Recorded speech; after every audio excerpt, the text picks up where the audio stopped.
Class start करने के साथ साथ एक और बात बताता चलूँ मैं आप लोगों को कि हमारे पास रेशियो प्रोपोर्शन का टॉपिक चल रहा है। और इस रेशियो प्रोपोर्शन के टॉपिक में जो है हम जो है प्लेट में जस्ट सेकंड में इसको चेंज कर दूँगा, ratio and proportion.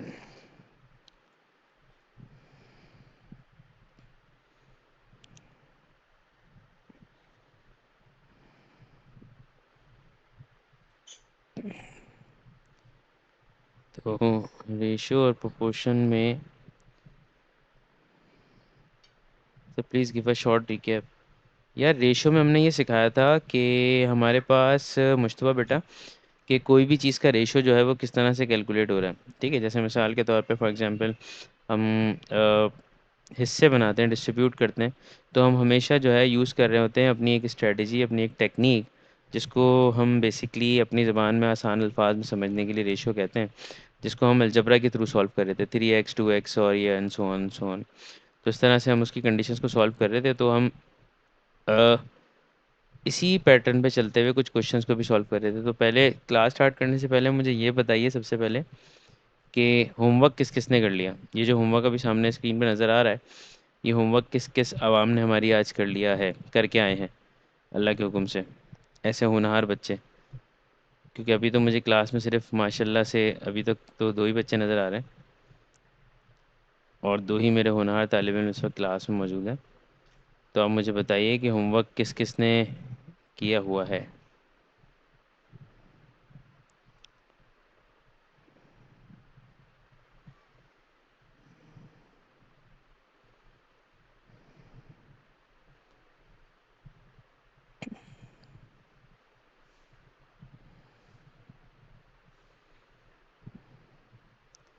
In the last class, my phone was dead, so didn't know about the homework. But the homework was in group, I guess. Homework जो था वो ग्रुप में डाला गया था, तो आपने वहाँ भी नहीं देखा? सीख तो गए थे आप।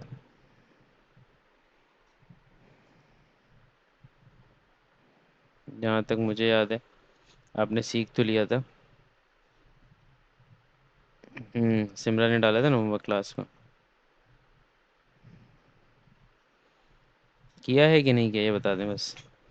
अगर नहीं किया है तो अगर नहीं किया है तो मैं करवा देता हूँ यहाँ पर। बता दें मुझे। But not mention that this was homework. हाँ, yes, it was not mentioned, but I thought that you would come to know about it. मैंने कहा शायद आपको पता होगा, क्योंकि आई गेस लास्ट तक तो थे आई, आप थोड़ा सा एंड पर चले गए थे आई गेस, तो मैं समझा शायद आपको मालूम है। खैर कोई बात नहीं, अभी देख लें इन सवालों को, कोई इतना बड़ा मसला नहीं है सर। लास्ट क्लास में नहीं थी तो तुमने रिकॉर्डिंग नहीं देखी Aamna? Haven't you see the recording बेटा before coming in this class? You should have seen that recording, because आपके पास रिकॉर्डिंग अगर आपने नहीं देखी तो it means you are going to face trouble today. अगर आप में से कोई ऐसा बच्चा है जिसने रिकॉर्डिंग लास्ट क्लास की नहीं देखी है, तो मैं पहले से आगाही दे रहा हूँ कि वो ट्रबल में आने वाला है। बिकॉज़ क्योंकि लास्ट क्लास में हम टॉपिक करके आगे बढ़े थे, तो अगर आपने रिकॉर्डिंग नहीं देखी है तो इट मीन्स आपको ट्रबल होगा आज की क्लास के अंदर। और अगर आपने रिकॉर्डिंग देख ली है तो फिर तो शायद आई गेस नहीं होगा ट्रबल। अच्छा, ये वाला क्वेश्चन आई गेस मैंने पूरा नहीं किया था। लामिया entered the class. Yes, नामिया से है। तो बेटा मैं इस क्वेश्चंस को करवा देता हूँ, और उसके बाद फिर आगे बढ़ जाते हैं। फिर देख लेते हैं आगे हमें क्या करनी है और क्या चीज़ हमारे पास है।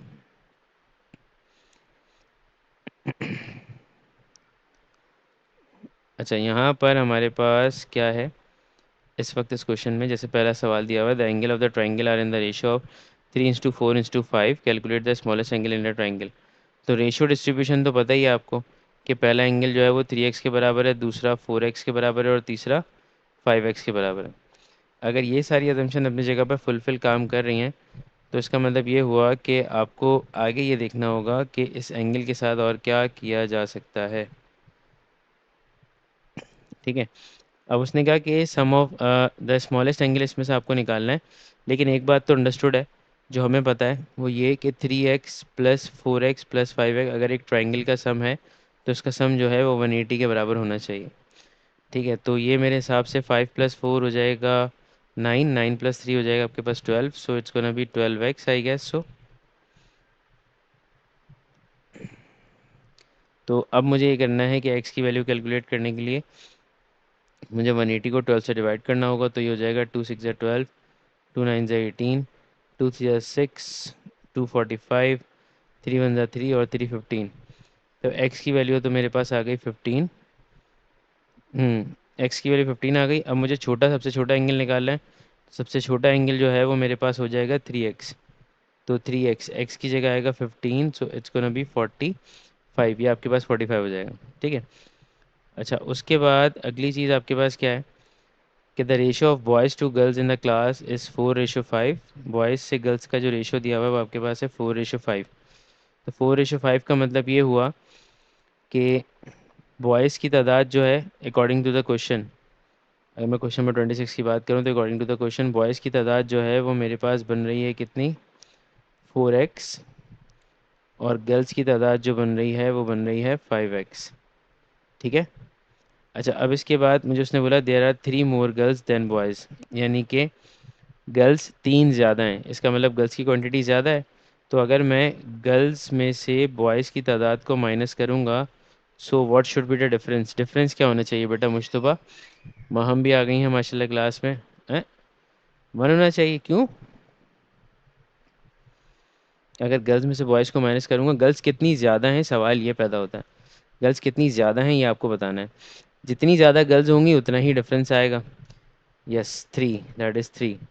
तो ये 3 हो जाएगा, तो इसका मतलब गर्ल्स की तादाद जो है वो मेरे पास जो है वो 5x के बराबर है। बॉयज़ की तादाद 4x के बराबर है, सो इसको ना भी 3। तो x की वैल्यू हो गई मेरे पास 3। अब मुझे पता है क्या करना है, calculate number of students in the class, total number of students पता करना है। तो आपके पास गर्ल्स और बॉयज़ को अगर आप प्लस करें तो 5x + 8x होगा, सॉरी 5x + 3x होगा जो कि बराबर होगा 5, ओहो क्या कर रहा हूँ मैं, 5x + 4x होगा जो कि 9x के बराबर हो जाएगा। तो x की जगह मैं 3 लिख दूंगा तो इट्स गोना बी 27, वो 27 हो जाएगा। ठीक है। सेम उसी स्टेट के ऊपर अगला पार्ट देखें। उसमें कह रहा है sum money is shared between Ali, Ben and Carol in the ratio of 5:3:2। So Ben receive $60, how much money is shared, कितनी पैसे शेयर किए गए हैं। तो ये आपको सोच के ज़रा बताना है। तो मुझे ज़रा सोचिए और सोच के जवाब दीजिए कि इसका करेक्ट आंसर क्या आ रहा है।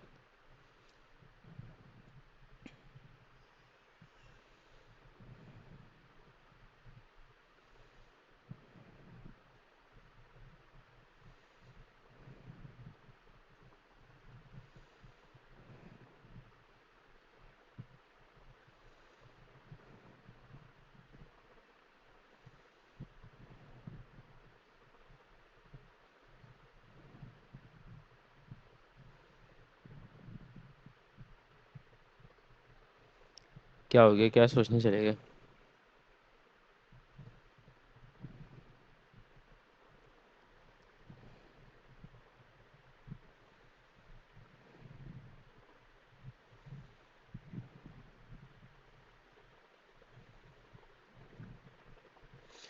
हाँ बच्चों, बताओ ज़रा कैसे किया जाएगा, ये यही बता दो बस पहले, फिर मैं आगे स्टार्ट करता हूँ।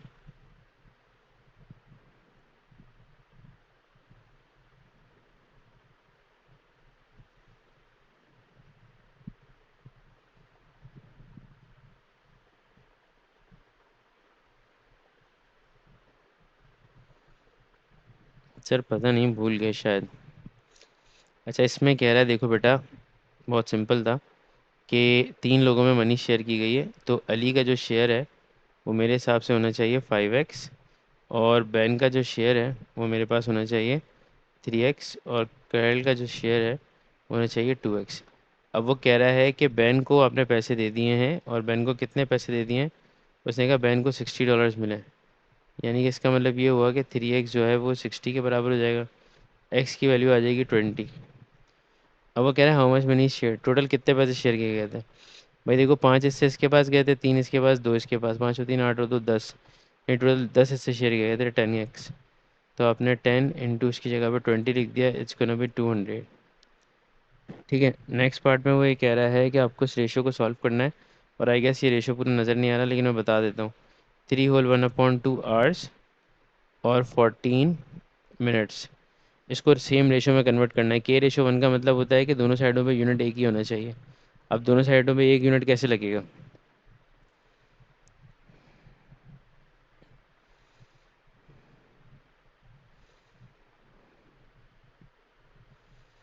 Minute into hours. Yes, minute into hours नहीं, आवर्स इंटू मिनट्स को ज़्यादा आसान होगा। 2 3 6 + 1 7/2 हो जाएगा। 7/2, तो मैं क्या करूँगा, 7/2 को मल्टीप्लाई कर दूंगा 60 से, ताकि आवर्स मिनट्स बन जाए। तो ये हो जाएगा 14 मिनट्स। 2 × 2 2 30 × 60, 7 × 30, और ये आ गया 14 मिनट्स। अब दोनों का रेशो जो है वो आपके पास हो गया है सेम।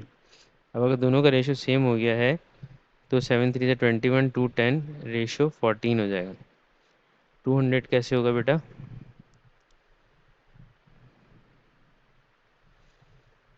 210 नहीं होगा।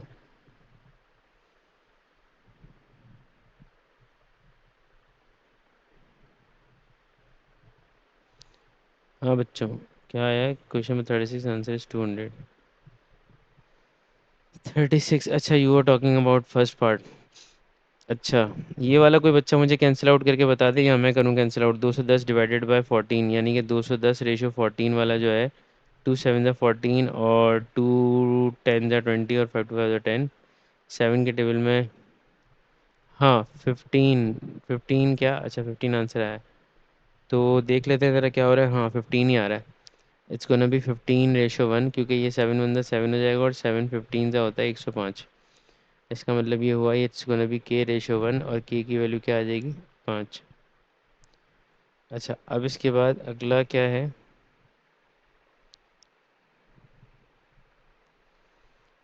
नहीं वहाँ ऐसे नहीं हो सकता, तीनों का रेशो निकालना बेटा। अच्छा, 42 वाला जो क्वेश्चन है ना, वो बिल्कुल थोड़ा सा डिफरेंट है। 42 वाला क्वेश्चन जो है वो बिल्कुल थोड़ा सा डिफरेंट है। ऐसे मुराद ये हुआ कि आपके पास इस क्वेश्चन के अंदर उसने एक अजीब सी चीज़ पूछी है। उसने कहा कि रेशो को मर्ज करके दिखा दो। अच्छा, रेशो मर्ज करने का तरीका आपको बता देते हैं कि when you are going to merge the ratio, so a/b, और दूसरा दिया हुआ था आपके पास b/c। ठीक है, अब आप वैल्यूज़ को सबसे पहले प्लेस करें। a/b का मतलब हुआ ये 5/6 है, और b/c का मतलब हुआ ये दिया हुआ है आपके पास 3/8। इसका मतलब ये हुआ कि इसको सॉल्व करने के लिए आपको ये करना पड़ेगा, ये टर्म इससे मल्टीप्लाई होगी, ये टर्म इससे मल्टीप्लाई होगी, और ये टर्म इससे मल्टीप्लाई होगी। ठीक है, तो कुल मिला के मैं 3 टर्म्स बना सकता हूँ। कैसे, पहले मैं 5 × 3 कर दूंगा, रेशो 6 × 3 कर दूंगा, रेशो, और 6 × 8 कर दूंगा। ये पूरे पास पेपर के अंदर एक ऐसा सवाल है वाहिद जो टेक्निक से सॉल्व नहीं हो सकता। तो 5/15 हो गया, 6 × 3 18 हो गया, और यहाँ पे जो रेशो मैंने बनाया वो रेशो हो गया 6 8 = 48। अब इसको 3 के टेबल से कैंसिल कर लें, अगर ये कैंसिल आउट हो सकता है तो। 3 5 = 15, 3 6 = 18, 3 1 = 3, 3 6 = 18। तो मेरे हिसाब से होना चाहिए 5/6/16। ये सवाल सबको समझ में आया।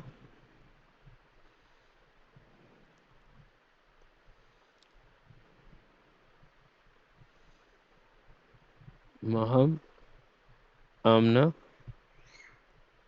बेटे इस सवाल समझ में आ गया।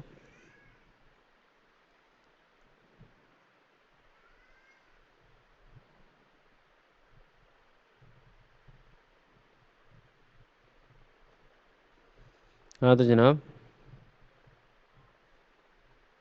समझ में आ गया। ठीक है, 47 देखते हैं। 47 में क्या कह रहा है। 47 में वो ये कह रहा है कि आपके पास, उसने कहा drink is made by mixing a fruit juice and a water juice in the ratio of 3:5। एक ड्रिंक बनाई जा रही है जिसके अंदर आप जो है क्या क्या यूज़ कर रहे हैं, made of mixing fruit juice and water in the ratio of 3:5। तो इसका मतलब ये हुआ कि अगर मैं इसमें बात करूँ तो फ्रूट जूस जो है वो मेरे पास एग्जैक्टली हो जाएगा 3x, और उसके साथ जो है मेरे पास वाटर यानी कि पानी, उसका रेशो हो जाएगा मेरे पास 5x। ठीक है, अब मुझे क्या करना है। अब उसने बोला the drink is made by using 2 litres of water, यानी कि जो ड्रिंक बनाई जा रही है उसमें 2 लीटर पानी मिलाया गया। तो इसका मतलब ये हुआ कि 5x बराबर हो गया 2 के। Calculate the amount of fruit juice in the millilitres. अब फ्रूट जूस का अमाउंट निकालना है, पहले x निकालेंगे फिर निकलेगा अमाउंट 2/5। ठीक है, अब फ्रूट जूस जो था उसमें क्या हो रहा था,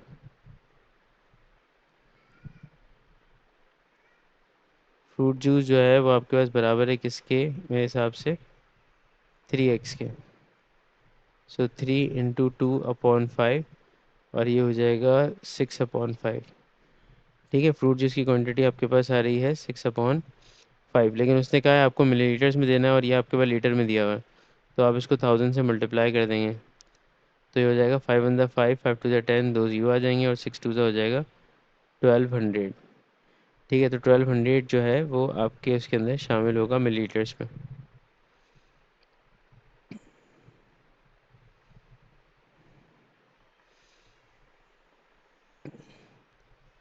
अच्छा, एक सवाल मैं सामने रख रहा हूँ स्क्रीन के ऊपर। पेपर 1 खोल लेता हूँ पहले। पेपर 1 मेरे ख्याल से आई गेस पूरा नहीं हुआ था, तो पेपर 1 के क्वेश्चंस पहले देख लें, उसके बाद आगे बढ़ जाएंगे हम।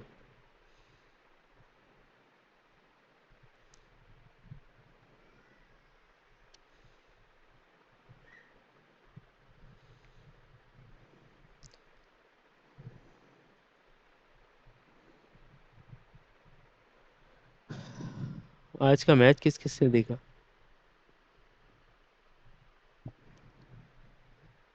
देख के अफसोस हुआ होगा इसलिए पूछ रहा हूँ मैं। हाँ मुझे पता है, इट वॉज फिक्स्ड। अंडरस्टूड था, मुश्तबा हारना था श्रीलंका को। श्रीलंका के बहुत सारे मामलात जो हैं उनके साथ जुड़े हुए हैं।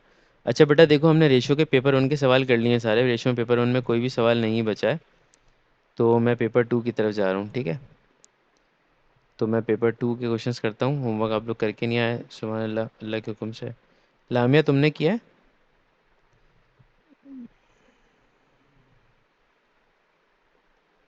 आई did it sir. Oh my God, you did it. Hmm, कोई मसला तो नहीं हुआ बेटे होमवर्क में? It was fix. कोई होमवर्क तो नहीं हुआ बेटे, मसला कोई सॉरी, कोई मसला तो नहीं हुआ होमवर्क में? क्या बोल रहा था मैं, कोई होमवर्क तो नहीं हुआ मसले में? सर, अगर हमें मैथ्स का रिवीजन करना हो तो कैसे करेंगे?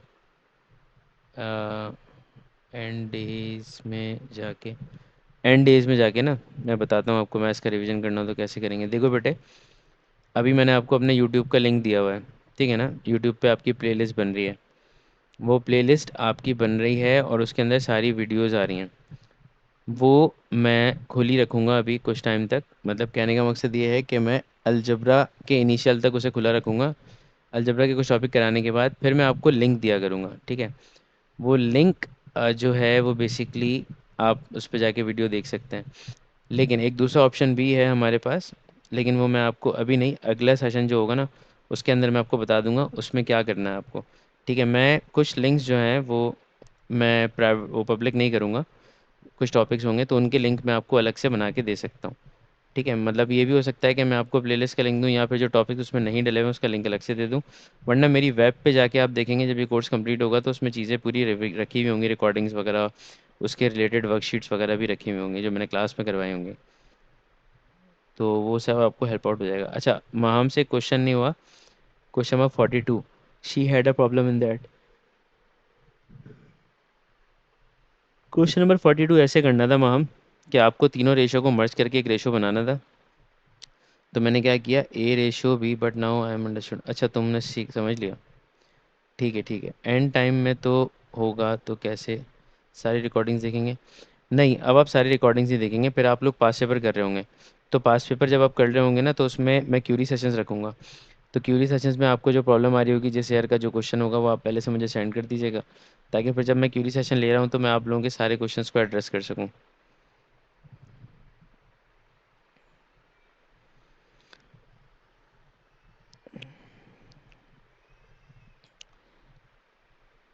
अच्छा, अब हमारे पास एक क्वेश्चन आ रहा है, देखो रेशियो प्रोपोर्शन से चला है ये क्वेश्चन, और ये मर्ज होता हुआ परसेंटेज और पता नहीं क्या क्या क्या क्या क्या क्या लेके चला गया। तो क्वेश्चन मैं आपकी स्क्रीन पे लेकर आ रहा हूँ, पेपर 2 का ही क्वेश्चन है।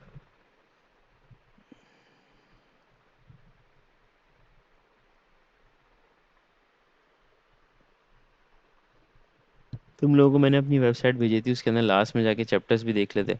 वहाँ पे भी रिकॉर्डिंग आना शुरू नहीं हुई, अभी आना शुरू हो जाएंगी। अच्छा, Ada and Bill own a company. In 2008, Ada invests 22,500 in the company and Bill invests 3,737,000 expressed 25,000 ratio 37,000 in the form of M/N. सबसे पहला काम तो ये है कि इसको M/N की फॉर्म में बनाना है। तो 22500 और उसके साथ लिखा हुआ है 37500।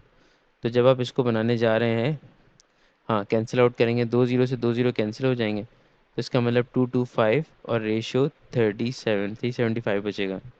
अब आप इसके ऊपर लगाएंगे अपनी कोशिशें।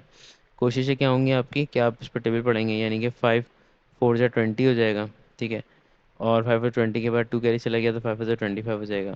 फिर उसके साथ साथ 5 7 35 होगा, तो 2 कैरी जाएगा, 5 25 हो जाएगा। फिर आपके पास होगा 5 9 जा 45, और इसमें होगा आपके पास 75, है ना। तो 75 का मतलब ये हुआ कि अगर ये भी 5 से डिवाइड होगा तो 5 1 जा 5, 5 5 25। तो अब ये हो जाएगा 3 3 जा 9 और 3 5 जा 15। तो आपके मतलब रेशो आ रहा है 3:5 कंपनी के डिस्ट्रीब्यूशन का।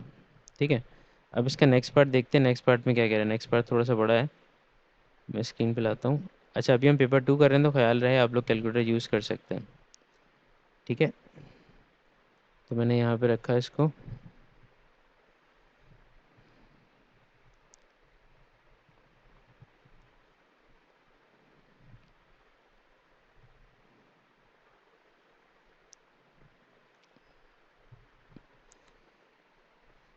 अच्छा, the profit made by the company in 2008 is shared in the ratio of the amount invested. Given that Ada's share was profit of 30,600, calculate the profit made by the company. Company को कितना profit हुआ है, ठीक है, वो आपको पता करना है। अच्छा, 2008 के लिए उसने हमें रेशियो वगैरह बिल्कुल दिया हुआ है, 2008 का ही क्वेश्चन है। तो अब बात बड़ी सीधी सी है कि सबसे पहले उसने ये कहा कि the amount invested given that अदा शेयर प्रॉफिट इज 3,600। भाई इन दोनों का रेशियो जो आ रहा था 3:5 आ रहा था। अगर मैं 2 मिनट के लिए अदा की तरफ जाऊं कि अदा से पूछूं कि उसका अमाउंट कितना होगा, तो आप कहेंगे 3x होगा उसका अमाउंट। ठीक है, अगर अदा को इतने पैसे मिले हैं, इसका मतलब 3,600 मिले हैं। तो आपने क्या किया, 3x को बराबर रख दिया 3,600 के। एक्स की वैल्यू आ गई आपके पास 3,600 डिवाइडेड बाई 3, 3 1 जा 3, 3 2 जा 6, 0 0, यानी कि एक्स की वैल्यू हो गई आपके पास 1200। ठीक है, यहाँ तक हो गया मामला। और एक calculate total profit made by the company, company के जरिए कितना प्रॉफिट हुआ है उस टर्नओवर में। तो भाई देखो, 3x उसका रेशो था और उसका रेशो दूसरे वाले का था 5x, यानी कि दोनों का अमाउंट मिलाऊंगा तो मुझे टोटल पता चल जाएगा कंपनी में कितना अमाउंट आया। तो 5 और 3 हो जाएंगे 8, 8x। अब x की जगह अगर वैल्यू डालूंगा तो वो हो जाएगी 1200, और ये बनेगा 8 0 0 8 0 0 8 2 जा 16, 1 कैरी ऊपर, और 8 1 जा 8 और एक 9, 9,600। हाँ बेटा, 9,600 बिल्कुल करेक्ट। पार्ट 3 देखें, पार्ट 3 में कह रहा है other invest in 2008 is 12 whole 1/2% more than she invested in 2007। वो calculate the amount that at the invest in 2007। 2007 का उसका जो भी अमाउंट होगा उसके अंदर जब उसने बढ़ाया 12.5%, यानी कहने का मकसद ये हुआ 27,000 जो है, सॉरी 2007 के अंदर अमाउंट जो था वो एक्स था, और उस साल उसकी जो परसेंटेज मिली थी उसको वो थी 100। आपके पास ये अपनी ज़ात में, वही अपनी ज़ात में 100% कम्प्लीट है। और इसको 2008 में कितने पैसे मिले।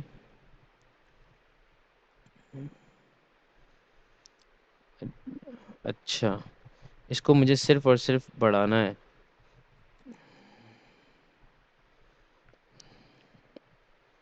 Other investment 2008 is 12.4% more than the amount she invested in 2007, उसमें इतना बढ़ा हुआ है।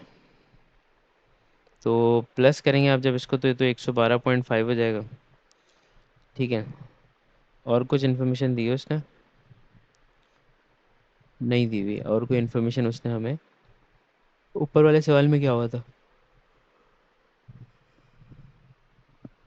ऊपर वाले पार्ट में कह रहा था। हाँ ये रहा, अदा की इन्वेस्टमेंट 22,500। तो इसका मतलब ये जो 22,500 है, ये एग्जैक्टली 12.5% बढ़ा हुआ है। तो क्रॉस मल्टीप्लाई कर लेते हैं, एक्स मल्टीप्लाई बाय 112.5 हो जाएगा, और 22500 जो है वो 100 से मल्टीप्लाई हो जाएगा। X is equals to 22500 multiply by, हाँ मुझे तो वो चेक कर रहा हूँ बेटा मैं, मल्टीप्लाई बाय 100, और इसको आप मल्टीप्लाई,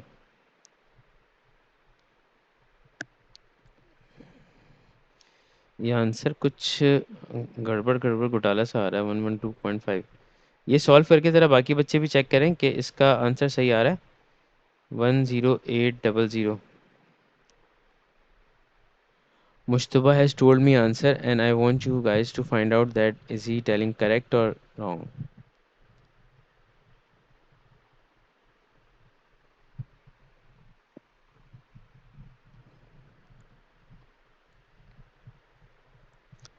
क्या ये करेक्ट है मुस्तफ़ा या नहीं, ये मुझे बता दें बस।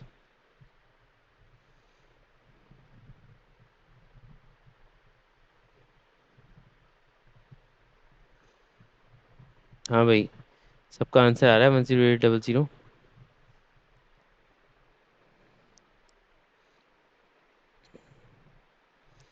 माशाल्लाह से मेरे सारे होनहार बच्चे, कोई भी जवाब नहीं दे रहा, झूठ मूड में नहीं है जवाब देने के। You got 20,000। तुमने क्या किया लामिया? क्या तुमने क्या तुमने 22,500 को डिक्रीज तो नहीं कर दिया 12% से?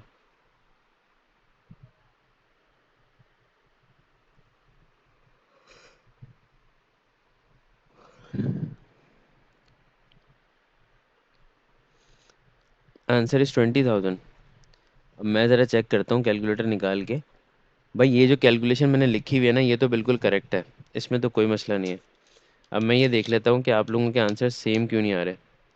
तो मैं देखूँ ज़रा, 22,500 मल्टीप्लाई बाय 100, और इसको हम डिवाइड कर देते हैं 12,112.5 के साथ। हाँ 20,000 आंसर आ रहा है। तो मेरे हिसाब से तो सबका आंसर 20,000 आ रहा है। तो मेरे शहज़ादे का आंसर सही नहीं आ रहा, मुश्तबा शहज़ादे का। तो भाई ये मुश्तबा साहब, 20,000 है इसका आंसर, और इसका आंसर भी 20,000 है।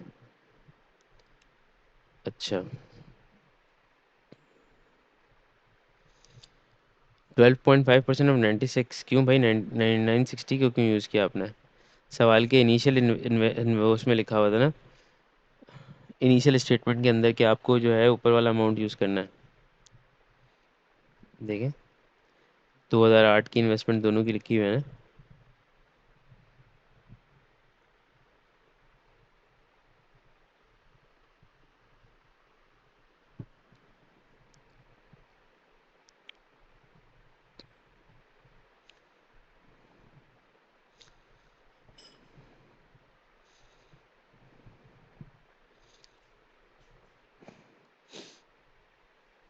थोड़े से ही क्वेश्चन बचे हैं, ऑलमोस्ट एक ही क्वेश्चन और बचा होगा, तो वो हमारा अभी के अभी आई गेस ख़त्म हो जाएगा।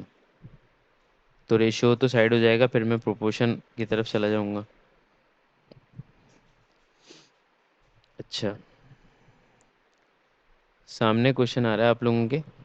इस क्वेश्चन में ये कह रहा है कि आपके पास क्या दिया हुआ है। उसने लिखा है कि मैंने दिया हुआ है, Trevor has a collection of 54 toy vehicle, of these 24 are cars and 12 are vans and the rest are trucks. Write down the ratio of the cars to vans to truck in the simplest form. तो cars कितनी थी, 24 थी, और vans कितनी थी, 12 थी, और truck कितने थे, 54। इन तीनों को किसी एक टेबल से ही कैंसिल करना होगा आपको। सो ये 2 के टेबल से करते हैं, ये 12 हो जाएगा, ये 2 के टेबल से करते हैं, ये 6 हो जाएगा, और ये वाला 2 के टेबल से करते हैं, 227 हो जाएगा। ठीक है। अब आपने क्या करना है कि ये तो आपने यहाँ प्लेस कर देना, अगर ये कैंसिल आउट नहीं हो रहा है, जैसे ये तो हो रहा है, 3 4 12, 3 2 6, 3 9 27, यानी कि रेशियो बन गया 4:2:9। अब वो कह रहा है ट्रेवर डिसाइड्स, हाँ Trevor decide that it is time reduce his collection of vehicle. He sells C cars, V vans and T trucks. Find the ratio of the cars van to truck is 2:2:1. Find C, Y and T giving that he has sold at least one of the each type of pen. तो each type of pen के अंदर ये क्या बोल दिया मैंने, वह pen कहाँ से आ गया? Find C given that he has sold at least one of each type of vehicle. The smallest possible number of vehicle के smallest possible number आपको यहाँ से कैलकुलेट करना है। अब सवाल ये है कि ये कैलकुलेट किस तरह से होगा। कोई बच्चा ज़रा दिमाग चलाए इसके ऊपर अपना और मुझे भी बताए, ताकि फिर मैं आपकी गलती निकाल के आपको सही बता सकूं। यार ये वाला, एक सेकंड, ये वाला आंसर 2 के टेबल में 54 को ज़रा सॉल्व करना क्या होता है, इस पर डाउट लग रहा है मुझे इस वाले आंसर पर। 24, सवाल क्या था? ओहो, ओहो, ओहो, ये मैंने मिस्टेक कर दी ना। देखो इसमें ये गलती हो गई मुझसे। टोटल टॉय व्हीकल जो है वो 54 हैं। अगर टोटल टॉय व्हीकल 54 हैं तो इसका मतलब ये हुआ बेटा कि सबसे पहले मुझे 24 लिखना होगा, फिर आएगा रेशियो 12, और 54 में से आपने 12 और 24 माइनस करना है। तो 54 ये हो जाएगा माइनस का 36। 54 में से 36 जाएगा तो ये आपके पास बचेगा 6 और 6, 6 यहाँ से, बल्कि 54 में से 36 जाएगा, कितना बच रहा है?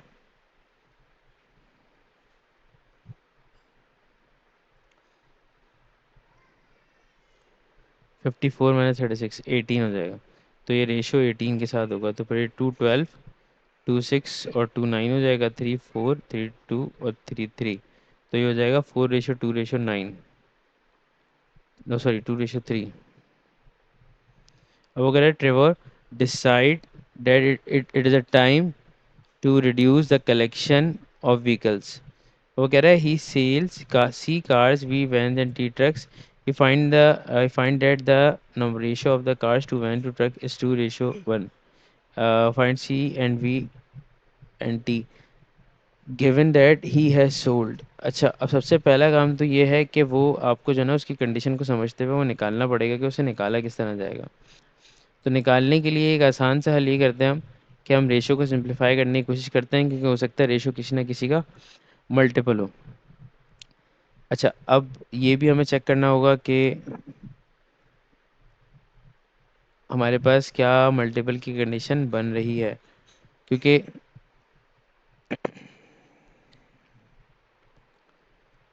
इस वाले क्वेश्चन में बचा था।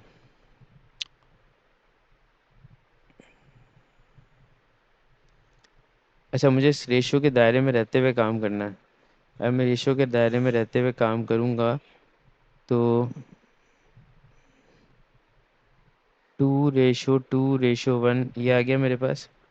और अगर मैंने इस रेशियो को मल्टीप्लाई कर दिया किसी एक फिक्स नंबर से, लेट सपोज मैं अगर इसको पूरे को नंबर को 5 से मल्टीप्लाई कर दूँ, तो 5 2 से हो जाएगा 10, 5 2 से हो जाएगा 10 और 5 1 से हो जाएगा 5। लेट सपोज मैंने अपनी अजम्पशन के लिए किया है कि एक आध मल्टीपल कोई निकल आएगा। अच्छा, इससे ज़्यादा हाईएस्ट वैल्यू हो नहीं सकती। क्यों? क्यों नहीं हो सकती? क्योंकि ट्रक्स की तादाद कम थी। ट्रक्स की तादाद इतनी ज़्यादा नहीं हो सकती, ठीक है। तो आपको उसी कंडीशन को समझते हुए इस सवाल को करना होगा। अच्छा, अब उसने पूछा है कि सी, वी और टी क्या होगा। तो बेटा अब आपको ये सोचना है कि सी क्या होगा, वी क्या होगा और टी क्या होगा अकॉर्डिंग टू द सिचुएशन। कोई मुझे बता सकता है कैसे होगा ये?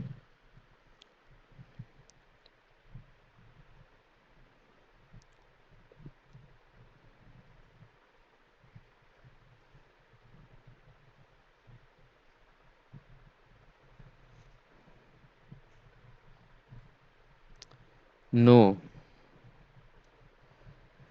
मैं समझा दूं? ठीक है, मैं समझा देता हूँ। लेकिन मैं समझाऊंगा पूरा हो नहीं पाएगा शायद।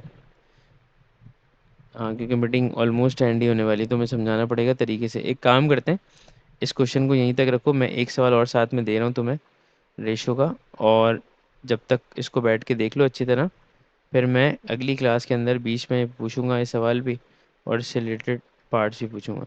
एक छोटा सा चुन्ना मुन्ना सवाल निकाल देता हूँ इसमें से, जो ज़्यादा आपका टाइम ना ले।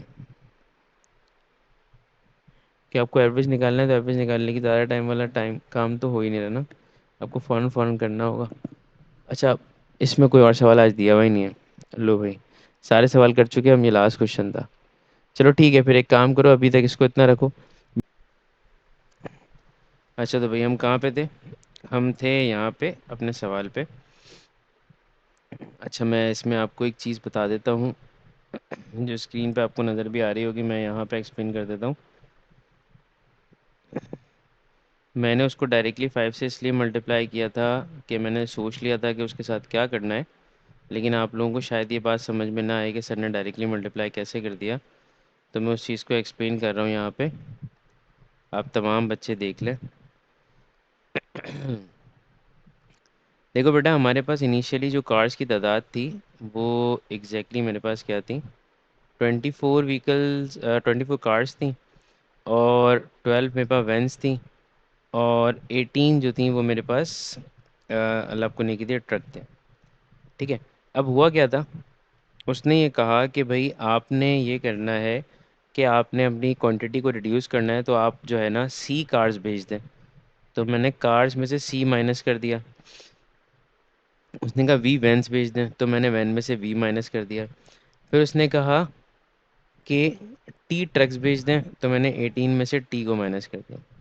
सही है। अब उसने कहा जब मैंने सब कुछ कर दिया तो अब जो बचा हुआ हिस्सा है वो एग्जैक्टली इसके बराबर है, 2:2:1। ठीक है। अच्छा, अब यानी कहने का मकसद हुआ कि ये क्वांटिटी इसके बराबर है 2:2:1 के। पर ये तो सिंप्लीफाइड फॉर्म होगी ना, क्योंकि तीनों रेशो एक ही नंबर से कैंसिल हो गए होंगे, तो ये सिंप्लीफाइड फॉर्म होंगे। सवाल में उसने कुछ बातें और मुझे बताई थी, find at least one of each type of vehicle, कम से कम एक टाइप ऑफ व्हीकल बचनी चाहिए, और the smallest possible number of vehicles, smallest possible number of vehicles भी होने चाहिए। अच्छा, इस बात को समझने के लिए मैंने कहा यार अगर मैं ऐसा करूं तो इसको करने का तरीक़ाकार क्या होगा। तो वो तरीक़ेकार देखने के लिए मैंने क्या किया, मैंने ये किया छोटा सा काम, कि मैंने 5 से मल्टीप्लाई किया। आप इसको किसी और नंबर से मल्टीप्लाई करके भी देख सकते थे रेशो को। फॉर एग्जांपल, अगर मैं ये कहता हूँ कि हम ये सोचते हैं कि नहीं यार एक काम करते हैं, हम इस रेशो को मल्टीप्लाई करते हैं 6 से। अगर मैं इस रेशो को 6 से मल्टीप्लाई करूँगा तो आप देखें ज़रा क्या होगा। ये टर्म बन जाएगी मेरे पास 12, ये भी बन जाएगी 12, और ये बन जाएगा 6। अब देखो, वो ज़ाहिर सी बात है सिंप्लीफाइड फॉर्म थी, किसी एक टेबल से कैंसिल हो रही थी, तो मैंने एक अपनी मर्ज़ी का कोई भी टेबल नंबर सोच के उसे मैंने मल्टीप्लाई कर दिया। तो अब ये बता रहा है इस वक्त यहाँ पे कि ये वाली जो क्वांटिटी है वो एग्जैक्टली इसके बराबर है, यानी कि 24 माइनस सी जो है वो बराबर है किसके, 12 के। तो यहाँ से अगर मैं सी की वैल्यू निकालता हूँ तो सी की वैल्यू तो मेरे पास निकल जाएगी।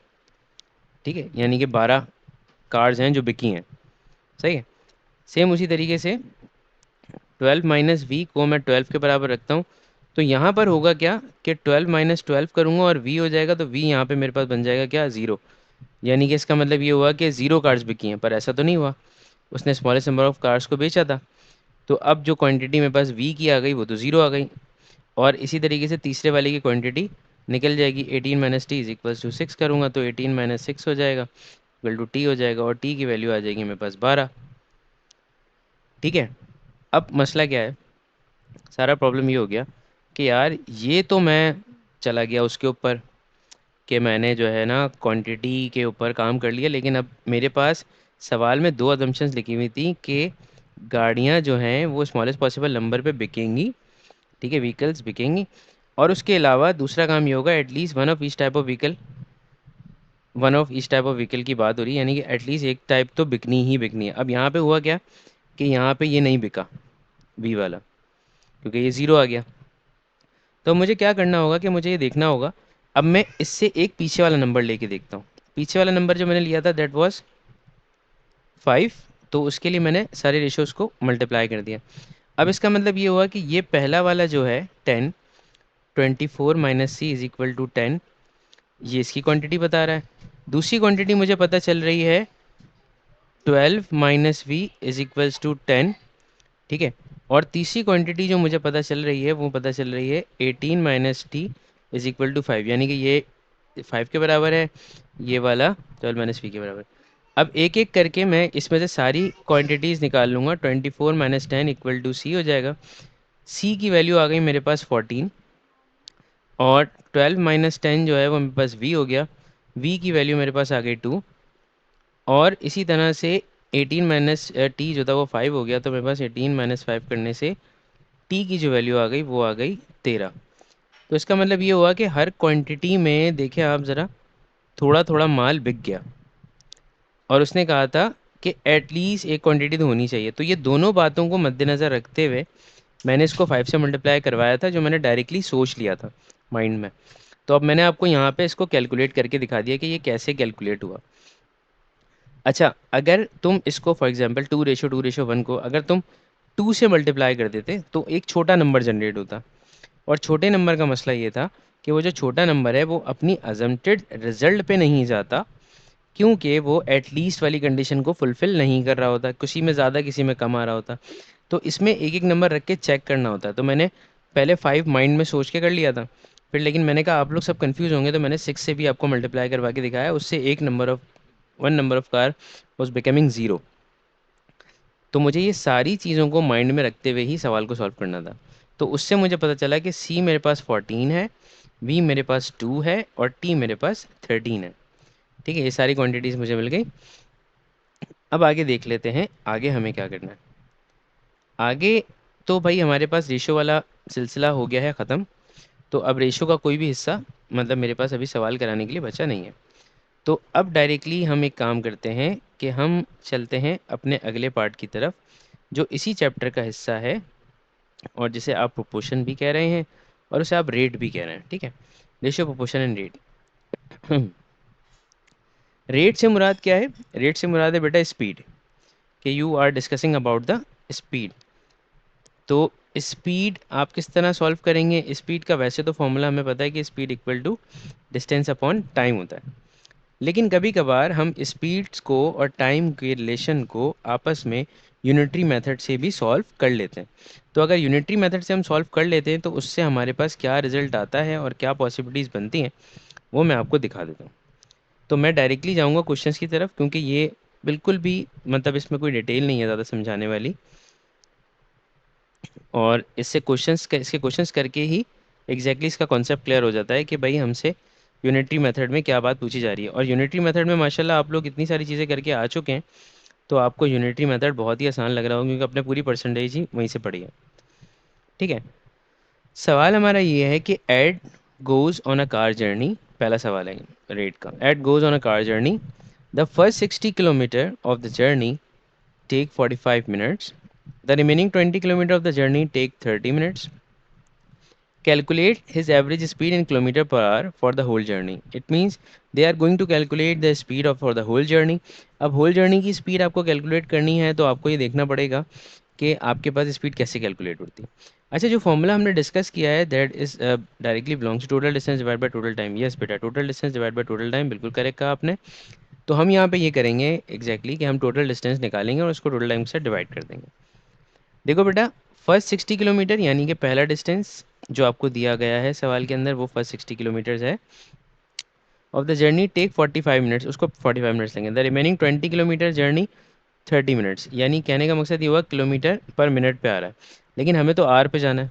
तो हम एक काम करते हैं, हम अगर स्पीड कैलकुलेट कर ही रहे हैं और हमें स्पीड ही कैलकुलेट करनी है, तो स्पीड का फॉर्मूला तो जैसा हमने देखा कि डिस्टेंस ओवर टाइम है। अच्छा, और एवरेज स्पीड में क्या होता है? Total distance divide by total time हो जाता है। तो अगर मैं टोटल डिस्टेंस निकालता हूँ तो वो 60 + 20 हो जाएगा मेरे पास। ठीक है, और टोटल टाइम अगर मैं निकालता हूँ वो 45 + 30 हो जाएगा।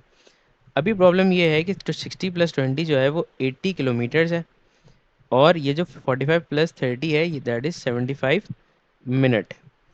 लेकिन मुझे जो कैलकुलेशन करनी है वो किलोमीटर पर आवर में करनी है। सो इट मीन्स कि मुझे जो है इस मिनट को आवर में कन्वर्ट करना होगा। अगर मैं इस मिनट को आवर में कन्वर्ट करता हूँ सो it's gonna B 80 kilometre divided by 75/60।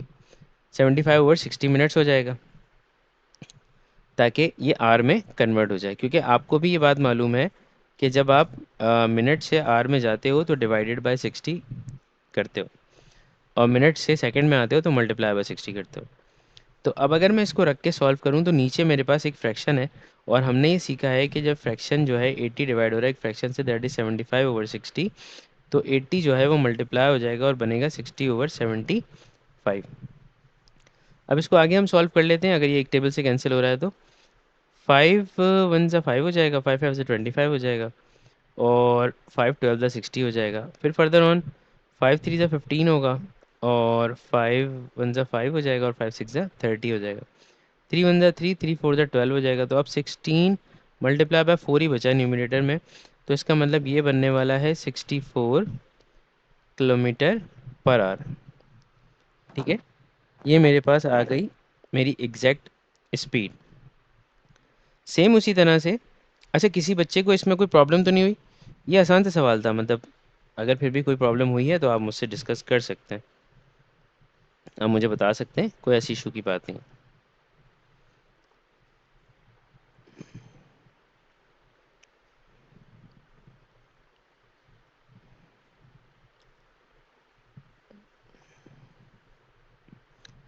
अच्छा वेरी गुड, भाई लामिया का जवाब तो आ गया हमारे पास।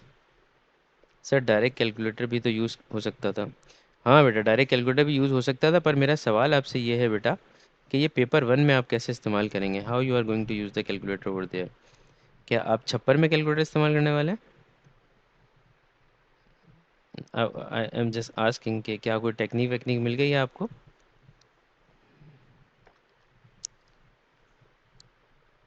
ये मैंने पेपर 1 खोल लिया वापसी, ये मैंने पेपर 1 खोला है, पेपर 1 का सवाल है। क्योंकि टॉपिक जब स्टार्ट करते हैं, हाँ कोई मसला नहीं, टॉपिक जब स्टार्ट करते हैं ना, तो मैं डायरेक्टली पेपर 1 पे ले जाता हूँ, टॉपिक के कुछ क्वेश्चंस करवाता हूँ, और उसके बाद फिर मैं वापसी पेपर 2 की तरफ आता हूँ जब पेपर 1 कंप्लीट हो चुका होता है। तो मैंने पेपर 1 खोला था अभी। ठीक है, अच्छा अभी एक सवाल है, इस सवाल में वो कह रहा है कि जनाबे वाला, the scale of a map is 1:25,000। एक मैप का स्केल दिया हुआ है 1:25,000। The distance between the two villages is 10 centimetre on the map. Find the actual distance in kilometres between the villages. Actual distance निकालना है। देखो बेटा, कुछ बातें मैं आपको बता देता हूँ। जैसे ये रेशो है, ये रेशो जब कोई भी यूनिट नहीं लिखा हुआ तो इसका मतलब ये सेंटीमीटर में कन्वर्ट हुआ हुआ है, कि 1 सेंटीमीटर रिप्रेजेंट कर रहा है 25,000 सेंटीमीटर्स को। ठीक है, और ये बात हमेशा याद रखिएगा कि ये वाला आपका जो है वो मैप होगा, और ये वाला आपका ओरिजिनल डिस्टेंस होगा। सही है। अच्छा, उसके बाद कि भाई अगर ये सेंटीमीटर में, तो हम देखते हैं किलोमीटर में कैसे जाएगा, वो अभी देख लेते हैं, डिस्कशन कर लेते हैं। मैप एक तरफ किया और ओरिजिनल हमने एक तरफ किया, और यूनिटरी मेथड की तरफ चले गए। 1 पे 25,000 था, तो according to the situation, distance between the two villages, दो विलेजेस के दरमियान मैप पर 10 सेंटीमीटर है, तो उसको मैप के नीचे प्लेस कर दिया, और ओरिजिनल डिस्टेंस को मैंने एक्स लिख दिया। ठीक है, क्रॉस मल्टीप्लाई कर लेते हैं, तो 1 मल्टीप्लाई हो जाएगा एक्स के साथ, और 10 मल्टीप्लाई हो जाएगा 25,000 के साथ। तो x बन गया 25, 1 2 3, और एक और मिलाया तो 4, 4 जीरो आ गया। अब ये हो गया मेरे पास एग्जैक्टली क्या, सेंटीमीटर। ठीक है, अब मुझे क्या करना है, 25,000,000 ये सेंटीमीटर है। Yes, convert into kilometres by, first of all I am going to divide it by what, divide by 100, ताकि ये मीटर में हो जाए। तो ये क्या होगा, 2 जीरो से 2 जीरो कैंसिल कर देगा, तो 2500 मीटर्स हो जाएगा, क्योंकि एज वी नो कि 1 metre is always equal to 100 centimetre, 1 kilometre is always equal to 1000 metres, and 1 metre is always equal to 1000 millimetre. ठीक है, तो मैं ऐसा अगर करूँगा तो मीटर में तो कन्वर्ट हो गया ये। अब मैं इसको दोबारा 1000 से डिवाइड कर दूंगा अकॉर्डिंग टू दिस रूल, और ये मेरे पास बन जाएगा 2.5 किलोमीटर्स। ठीक है, तो ये मेरे पास हो जाएगा 2.5 किलोमीटर। Got it?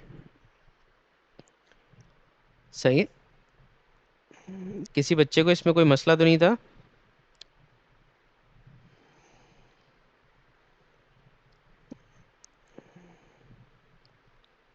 अच्छा, एक और सवाल भी हमारे पास आया है। अच्छा, मुझे एक बात बताइएगा, जब मैं रेशो के क्वेश्चन सॉल्व करवा रहा था तो क्या मैंने ऐसे वाले सवाल सॉल्व करवाए थे साथ साथ, कि एक जार में इतना मटेरियल रखा हुआ है तो दूसरे जार के लिए क्या होगा, कैसे कैलकुलेट होगा, इस तरह का कोई सवाल करवाया था?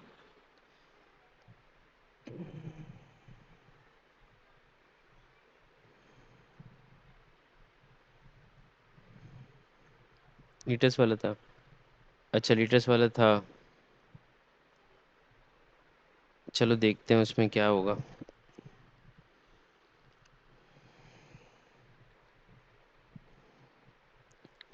अच्छा, आप लोगों की इत्तला के लिए अर्ज है कि रेन कमिंग। बारिश की पेशन गोई की गई है। अच्छा, 60% as a fraction in Karachi. हाँ, इन कराची, ओहो मैं तो भूल ही गया था, मुझ तो बस आप तो पंजाब में तो वैसी बारिश हो रही है। Express 60% as a fraction giving your answer in its lowest term. तो ये तो इस तरह का सवाल है, ये तो सिंपल सा क्वेश्चन है, ये तो आप वैसे भी कर सकते थे, 60 डिवाइडेड बाय 100 कर देंगे आप इसको, और आपके पास जो है यहाँ पर होने वाला है क्या, बता दो ना। ज़ीरो से ज़ीरो कैंसिल हो गया, 6 डिवाइडेड बाय 10 हो गया, 2 3 ज़ा 6 हो गया, 2 5 ज़ा 10 हो गया, ये बन गया 3/5, ये हो गई सिंपलेस्ट फ्रैक्शन। अच्छा, एक सवाल मैं जो स्क्रीन पे लेकर आ रहा हूँ, दो सवाल हैं वो एग्जैक्टली तो आप लोग मुझे ज़रा देख के बताएं, इस तरह का क्वेश्चन हम अगर कर चुके हैं तो I am gonna skip that, मैं उसको छोड़ के आगे बढ़ जाऊँगा। ठीक है।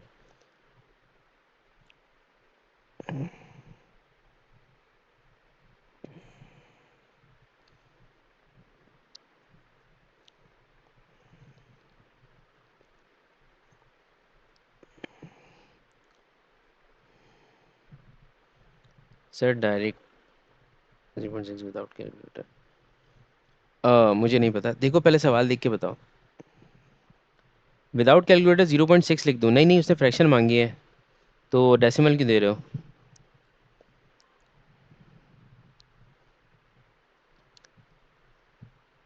The mass of a jar and it's content, अब देखो ये वाला सवाल ज़रा गौर से देखो, the mass of a jar and it's content.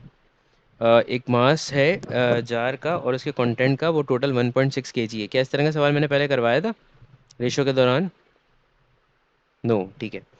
The contents have a mass of 875 grams, contents का जो मास दिया हुआ है वो आपके पास दिया हुआ है 875 grams. Calculate the mass in grams of the jar, jar का मास आपको जो है वो कैलकुलेट करना है।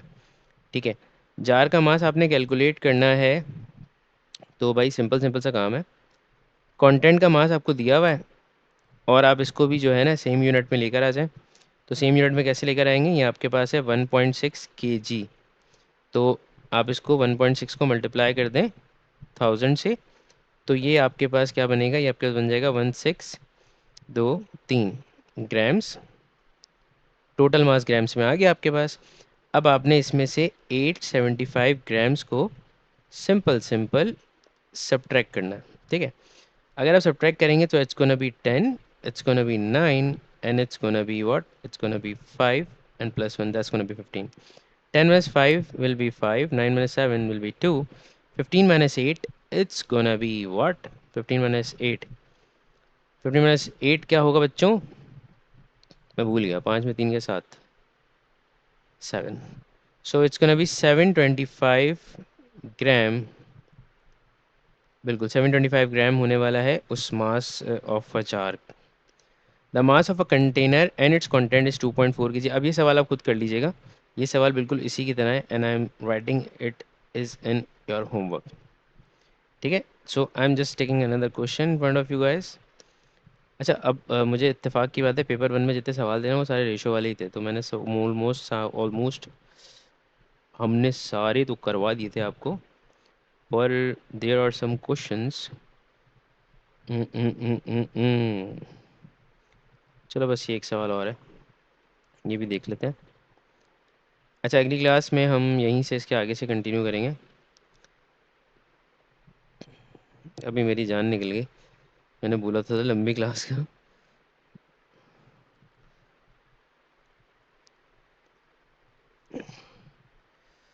The table shows the height in meters above sea level of the highest and the lowest points in some continents a negative value indicates a point below sea level. अच्छा, Asia, Africa, Europe, South America, highest point और lowest point दोनों नज़र आ रहे हैं। और उसके अलावा what is the height above the sea level of the highest point in Africa, giving your answer in kilometres. Kilometres में आपको अपना आंसर देना है। Highest point of Africa, Africa का हाईएस्ट पॉइंट तो ये रहा भाई। इसकी हाइट कितनी है? 5963, पर ये जो है मीटर्स में डिवाइडेड बाय 1000 करूँगा, सो it's gonna B 5.963 kilometers. In South America, how much higher is the highest point than the lowest point? South America में हाईएस्ट लोएस्ट से कितना ऊपर है ये उसने पूछा है आपसे, और the answer should be in meters. तो साउथ अमेरिका में हाईएस्ट पॉइंट यहाँ पर है, लोएस्ट पॉइंट यहाँ पर है। तो आपको इनका डिफरेंस निकालना होगा, and it's gonna be 6959 minus N minus 40। So it should be 6959 plus 40, that will be 6999. And how much higher is the lowest point in Europe than the lowest point in Asia? Oh, Europe और Asia, तो ये इसका Asia का lowest है और ये Europe का highest है। तो 5633 minus and minus going to be 409. So I would be getting answer 5633 plus 409, that should be 9 और 3 9 10 11 12, that's going to be 12, 3 plus 1 4, 6 plus 4 0, 5 plus 1 6, that's going to be 6042। O my God, 6042 done कर लिया। एक सवाल और कर लेते हैं। ये कौन आया भाई? हाँ, ये रेशो वाला सवाल एक और हमें मिला है, जिसमें बस ये वाला क्वेश्चन जो अब हम कर रहे हैं ये पूरा हम करेंगे और ये हमारा लास्ट होगा, ठीक है, आज के लिए। पर इसके 3 पार्ट हैं, तो मैं पहला पार्ट स्क्रीन पे लेकर आ रहा हूँ इस वक्त सिर्फ। जस्ट अ सेकेंड, मुझे बाकी पार्ट्स भी लेकर आने दें, ताकि फिर हम सवाल को प्रॉपरली स्टार्ट करें। जी बेटे लामिया, बोलो मेरा बच्चा, क्या हुआ? अरे हाँ, तुम शायद उसका भी पूछ रही होगी मुझसे, केमिस्ट्री का। ऐसा तो नहीं पूछ रही तुम कुछ?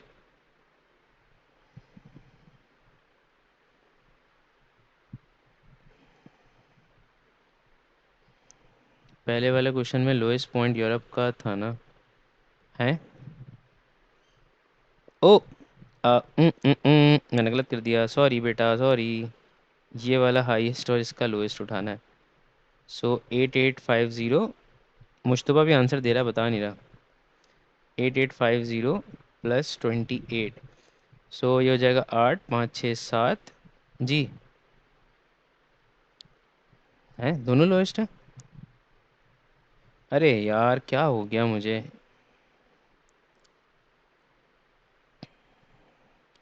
ज़्यादा ही दिमाग चल रहा है मेरा। ठीक है बेटा, सही है, सॉरी। दोनों लोएस्ट है। उसने किसका लोएस्ट किससे पूछा है? Europe, then the lowest point in Asia. So minus का 28, बड़ा फिगर ये होगा, माइनस और माइनस का 409, तो ये हो जाएगा -28 एंड प्लस का 409।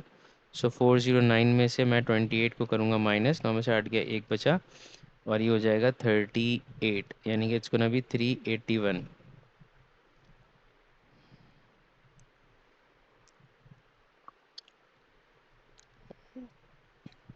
माम तुम क्या कर रही हो? ये आ रही हो, कभी जा रही हो, कभी आ रही हो, कभी जा रही हो। क्या इंटरनेट प्रॉब्लम कर रहा है?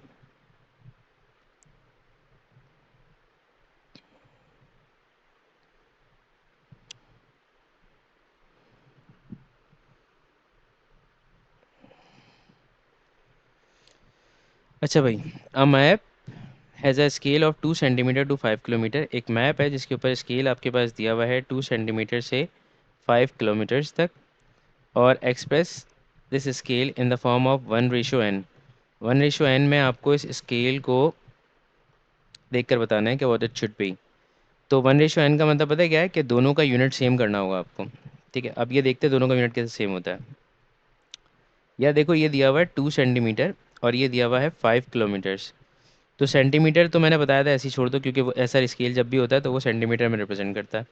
तो किलोमीटर्स को पहले, 5 किलोमीटर्स को पहले मैं 1000 से मल्टीप्लाई करूँगा तो ये मीटर पे कन्वर्ट हो जाएगा। और उसके बाद मैं इसको 100 से मल्टीप्लाई करूँगा। ओ तो ये और मज़ीद सेंटीमीटर पे चला जाएगा। वहाँ हमने तेज़ी से आंसर दे दिया। 1 2 3 4 5। ठीक है, ये दोनों अब सेंटीमीटर हो गए। लेकिन अभी भी मसला है बच्चों। मसला पता है क्या? देखो, अब सेंटीमीटर यूनिट सेम हुआ तो ये कैंसिल हो गया यूनिट। अब मसला ये है कि ये लिखा हुआ है 2:1 2 3 4 5। मुझे इसको 1 बनाना है, तो इसको 2 1 ज़ा 2 किया और 2 25 ज़ा 50 कर दिया।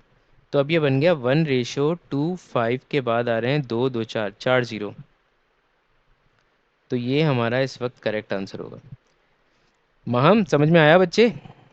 आपको समझ में आया? यस। ठीक है। The actual distance between the to places is 35 kilometre. अच्छा जी। तो इसको ब्रेक करते हैं मैप पे और ओरिजिनल पे। ठीक है, मैप कितना है मेरे पास? 2 सेंटीमीटर का। और ओरिजिनल है 5 किलोमीटर्स का। ठीक है। वो कह रहा है ओरिजिनल डिस्टेंस 35 किलोमीटर्स है, तो मैंने 35 किलोमीटर्स लिख दिया। और मैप पे पूछ रहा है कितना होगा। क्रॉस मल्टीप्लाई करते हैं भाई। एक्स मल्टीप्लाई होगा 5 किलोमीटर्स के साथ, और 2 सेंटीमीटर मल्टीप्लाई होगा 35 किलोमीटर्स के साथ। तो x बराबर हो जाएगा। देखिए, मैं यूनिट इसलिए लिख रहा हूँ, वैसे तो यूनिट लिखने की ज़रूरत नहीं है, पर आपको इसलिए बता रहा हूँ ताकि आपको ही फ़र्क पता हो कि यूनिट कैसे कैंसिल होता है। किलोमीटर से किलोमीटर चला गया। 5 1 ज़ा 5, 5 7 ज़ा 35, 7 2 ज़ा हो गया 14 सेंटीमीटर, यानी कि x बराबर है 14 सेंटीमीटर का। ओ माई गॉड, ओ माई गॉड। शहजादा भी कर रहा है हमारे साथ मुश्तबा सवाल। On the map the area of the lake is 8 centimetre square. Find the calculate the actual area of the lake. यार, ये वाला जो सवाल है ना, ये मेरा फेवरेट है। देखो, एरिया पूछ रहा है वो। अच्छा, पहले तो तुम मैप लिख लो और उसके बाद तुम ओरिजिनल लिख लो। एक बात याद रखना, देखो एरिया में उसने स्क्वायर लगाया हुआ है, और तुमने सिर्फ यूनिट जो दिया था, तुम्हें तो डिस्टेंस वाला यूनिट मिला था, तो तुम्हारे पास ये लिखा हुआ है 2 सेंटीमीटर और ये 5 किलोमीटर। तो इसको एरिया पे कन्वर्ट करने के लिए सबसे आसान क्या है? दोनों के ऊपर स्क्वायर लगा दो, क्योंकि ये दोनों यूनिट स्क्वायर में लिखे हुए हैं। अब उसने कहा एरिया ऑफ लेक जो है मैप पर 8 सेंटीमीटर स्क्वायर है, तो उसकी जगह पे स्क्वायर लिख दिया 8 सेंटीमीटर स्क्वायर। और इसका एक्स मुझे पता करना है। तो अब मैं सॉल्व करता हूँ इसको। तो बेटा, ये 2 सेंटीमीटर पे स्क्वायर मैंने लगाया ताकि एरिया पे कन्वर्ट हो जाए। तो ये हो जाएगा 4 सेंटीमीटर स्क्वायर इंटू एक्स। और ये 8 सेंटीमीटर स्क्वायर मल्टीप्लाई होने वाला है 25 किलोमीटर स्क्वायर के साथ। ये बात सबको क्लियर है? जल्दी से बता दें मुझे। सबको क्लियर है? शाबाश मेरे बच्चों, एक एक करके जवाब दे दो। जी। ठीक है। सेंटीमीटर स्क्वायर से सेंटीमीटर स्क्वायर चला गया। 4 1 ज़ा 4, 4 2 ज़ा हो गया 8। और अब बचा है सिर्फ 2 मल्टीप्लाई बाय 25 किलोमीटर स्क्वायर। तो 2 25 जो है वो मेरे पास हो जाएगा 50, सो it's gonna B 50 kilometre square. तो ये मेरे पास आ गया टोटल एरिया ऑफ लेक। तो चीयर्स एंड चाओ, आज के लिए इतना रखते हैं। इंशाल्लाह फिर आपसे मुलाकात करेंगे इसी जोशो वलवले के साथ, कि आप अपना बहुत सारा ख्याल रखेंगे। तब तक के लिए सैयद मोहम्मद तैमूर का अल्लाह हाफ़िज़। जहाँ जहाँ मेरी आवाज़ सुनी जा रही है, वहाँ वहाँ तक अल्लाह हाफ़िज़।